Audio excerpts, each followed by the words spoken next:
Magandang umaga sa ating lahat. Ako po si Miss Fanny Minson Alaw.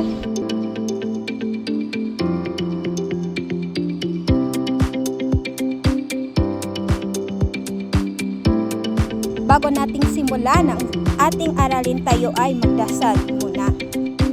May gusto bang manguna sa pagdasal sa klaseng ito? Okay, class. Let us pray. Sa ngalan ng Ama, ng Anak, ng Espiritu Santo.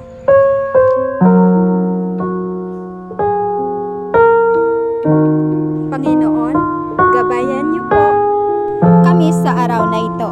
Sana maging masaya at maraming pong matutunan ang aking mga estudyante sa aking pagtuturo. Maraming salamat po, aming minamahal na Panginoon. Amen. Magandang umaga sa ating lahat. Maaari na kayong umupo.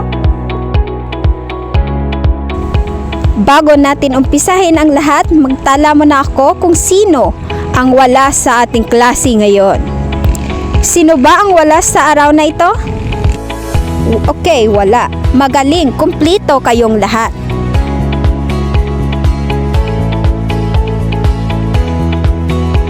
Mga tuntunin sa silid ng aking aralan. Okay mga bata, laging handa sa aking klase at makinig ng mabuti. Ayaw kong sa mga bata na laging nag-uusap sa katabi. Naiintindihan niyo ba ang lahat mga bata? Bago natin kilalanin ang bagong paksa na ating talakhayin, balikan ang ating mga naunang paksa ng ating tinalakay noong kahapon, mga bata. Kaya ngayon, meron akong isang katanungan. Ano ba ang tinalakay ko noong kahapon? Sino nga ba ang magbigay ng tamang sagot? Yes, Ashley? Magaling. Clap your hand mga bata. Okay mga bata. Ang ating tinalakay noong kahapon, pandiwa ang ating huling itinalakay. Ano ba ang natutunan ninyo sa last topic class?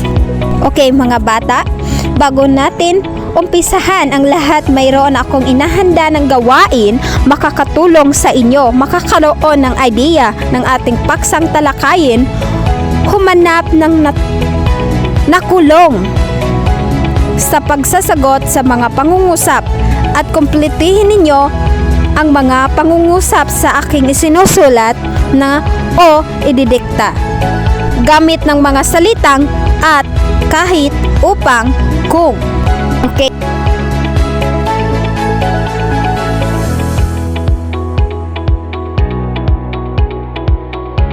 Ako ay bibili ng prutas, blank, pagkain maihanda sa darating na Pasko. Okay, number 2. Si Ana ay nahuli sa klase. Number 3. Blank. By mag-aaral ng mabuti, makakuha ng mataas na marka. Number 4. Nag-aaral pa rin si Ben. Blank. Walang kuryente. Number 5. Mataas sana ang mga marka ni Alicia. Blank. Nag-aaral lang ng mabuti. Okay mga bata, ano nga bang inyong ginagawa ngayon? Magaling! Magaling! Ano ang inyong napansin sa mga pangungusap na inyong sinasagot? Okay, magaling mga bata. Ang pangitnig ay bahagi ng mga pananalita, nag-uugnay ng mga salita, pariyala, sugnang o pangungusap upang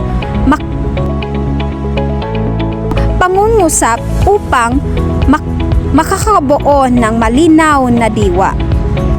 Ginagamit ito kapag ang tanong at nagsisimula sa bakit, dahil, sapagkat, mangyayari, at iba pa.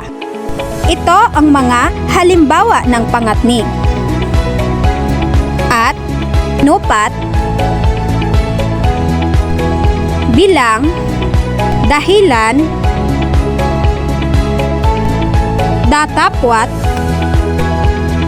habang, kapag, kaya, kung, maging, ngunit o upang, samantala, sakali,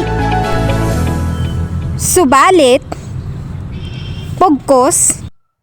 Ang mga salitang ito ay mga halimbawa ng pangatnig. Okay, mga bata, ano nga bang ulit, class, ang mga salitang ito? Magaling, mga bata. May iba't ibang uri ng pangatnig. Number 1, palinaw. Number 2, panumbalik. Number 3, paninsay. Number 4, pamukot. Number 5, pananhi. Number 6, pananampos. Number 7, panimbang. Number 8, pamanggit. Number 9, panulat. Number 10, pantulo. Ano ang unang uri ng pangatnig, mga bata? Panlinaw, ginagamit ito upang ipaliwanag ang bahagi o kabubuan ng isa banggit o kabubuan ng isang banggit. Maaring itong gamitin ng mga salitang kung o kaya. Mga halimbawa nito, nag-uusap na kami sa barangay. Kung kaya ang mga kasong ito. Panumbalik, ito ay nagsasabi ng pag-aalinlangan. Maaring gamitin ng mga salitang kung, kasali, disin, sana, kapag o. Mga halimbawa nito, gawin mo na agad ang sinasabi ng iyong itay kung ayaw mong mapalo. Paninsay. Ang paninsay ay mga pangtinig na nag-uugnay ng dalawang salita, parilala o sugnay. Halimbawa nito, gusto kong bumili ng damit ngunit wala akong pera. Panapos, ito ay mga nagsasahad ng lalapit na katatapusan pagsasalita. Maaaring gamitin ang mga salitang sa lahat ng ito sa di kawasa, sa akas o sa bagay na ito. Halimbawa, sa wakas ay makakauwi na rin tayo. Anong ikapitong uri ng pangatnig? Kaya mga bata, magaling! Panimbang, ito ay ginagamit sa pagpapahayag ng mga karagdagang impormasyon o kaisipan. Maaaring gamitin ng salitang at, saka, pati o anupat. Mga halimbawa nito, ikaw at ako ay mahilig kumain. Ano naman ang ikawalo? Magaling, mga bata. Pangatnig, ito ay sinasabi o gumagaya o sa pananaw ng iba. Maaring gamitin ng mga salitang daw, raw, sa ganap o di, umaano. Halimbawa, sumama ka na raw, sabi ni ma'am. Ano naman ang ikasyam? Panunlad. Ito ay tumutuhulad ng mga pangyayari, kilos o gawa. Maaring kilos o gawa, maaring gamitan ng salitang kung sino, siyang, kung ano, siya rin o kung gaano siya rin. Halimbawa, kung ano ang puno, siya rin ang bunga. Halimbawa, kung ano ang puno, siya rin ang bunga. Class, magtuno muna tayo sa pakatnong. Ano naman ang ibig sabihin ng pangatnong? Nag-uugnay ito sa nakapag-iisa at hindi nakapag-ilang mga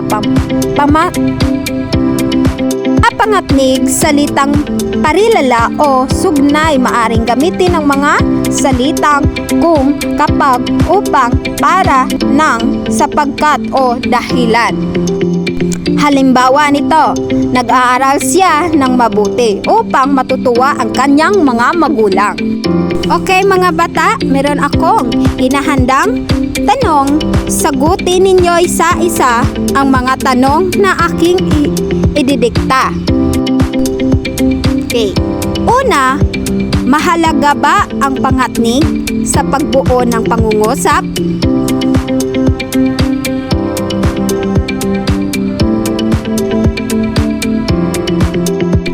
Okay, mga bata. Number 2, bakit ito mahalaga? Magaling, mga bata. Lahat ng inyong sagot ay tama. Ngayon, meron akong ikalawang. Maaari niyong isagot sa isang buong papel, sumulat ng 10 pangungusap gamit ang mga salitang pangatnig at sa langguhitan ang mga ito. Okay, magaling, mga bata. Asignatura. Ang gawain nito sa inyong mga bahay. Gumawa ng maikling tula na makikitaan ng pangatnig at ng uri nito. Magaling.